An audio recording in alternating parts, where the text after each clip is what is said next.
ಎಲ್ಲ ವೀಕ್ಷಕರಿಗೆ ನಮಸ್ಕಾರ. ನಿಮಗಾಗಿ ಒಂದು ಹೊಸ ಮಾಹಿತಿ.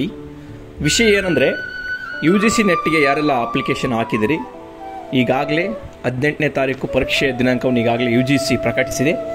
ಜೊತೆಗೆ ಇವತ್ತು ಹೊಸದಾಗಿ ಒಂದು ನೋಟಿಫಿಕೇಷನ್ ಹೊರಡಿಸಿದೆ. ಏನು ಹೊಸ ನೋಟಿಫಿಕೇಷನ್ ಅಂದರೆ, ನೀವು ಅಪ್ಲಿಕೇಶನ್ ನಂಬರ್ನ ಹಾಕಿ ನಿಮ್ಮ ಸ್ಥಳ ಎಲ್ಲಿ ಬಂದಿದೆ, ಅಂದರೆ ನಿಮ್ಮ ಪರೀಕ್ಷೆಯ ಸ್ಥಳ ಎಲ್ಲಿದೆ ಎಂಬ ಮಾಹಿತಿಯನ್ನು ಪಡೆಯುವಂತಹ ಮಾಹಿತಿಯನ್ನು ಕೂಡ ಇವತ್ತು ನೋಟಿಫಿಕೇಷನಲ್ಲಿ UGC ಅವರು ಬಿಟ್ಟಿದ್ದಾರೆ. ನಾವು ಆ ಲಿಂಕನ್ನು ನಮ್ಮ ಡಿಸ್ಕ್ರಿಪ್ಷನ್ ಬಾಕ್ಸಲ್ಲಿ ಹಾಕಿರ್ತೀವಿ. ನೀವು ಆ ಲಿಂಕನ್ನು ಕ್ಲಿಕ್ ಮಾಡಿ ನಿಮ್ಮ ಸ್ಥಳ ಎಲ್ಲಿ ಬಂದಿದೆ, ನಿಮ್ಮ ಅಪ್ಲಿಕೇಶನ್ ನಂಬರ್ಗೆ ಎಕ್ಸಾಮ್ ಸ್ಥಳ, ಉದಾಹರಣೆಗೆ ಧಾರವಾಡ ಇರ್ಬೋದು, ಹುಬ್ಳಿ ಇರ್ಬೋದು, ಬೆಂಗಳೂರು ಇರ್ಬೋದು, ತುಮಕೂರು, ಗುಲ್ಬರ್ಗ, ಹೀಗೆ ಬೇರೆ ಬೇರೆ ಯಾವ ಸ್ಥಳದಲ್ಲಿ ನಿಮ್ಮ ಎಕ್ಸಾಮ್ ಸೆಂಟರ್ ಬಂದಿದೆ ಎಂಬುದನ್ನು ನೀವು ಇಲ್ಲೇ ಕುಂತ್ಕೊಂಡು ಚೆಕ್ ಮಾಡ್ಬೋದು. ಆ ಮಾಹಿತಿ ಏನಾದರೂ ಅಥವಾ ಲಿಂಕನ್ನು ನಾವು ಡಿಸ್ಕ್ರಿಪ್ಷನ್ ಬಾಕ್ಸಲ್ಲಿ ಹಾಕಿರ್ತೀವಿ. ಆ ಲಿಂಕನ್ನು ಕ್ಲಿಕ್ ಮಾಡಿ ನಿಮ್ಮ ಅಪ್ಲಿಕೇಶನ್ ನಂಬರು, ನೀವು ಡೇಟ್ ಆಫ್ ಬರ್ತ್ ಹಾಕಿದರೆ ನೀವು ನಿಮ್ಮ ಸ್ಥಳ ಎಲ್ಲಿ ಬಂದಿದೆ ಎಂಬುದನ್ನು ಮಾಹಿತಿಯನ್ನು ಅದು ತಿಳಿಸುತ್ತೆ.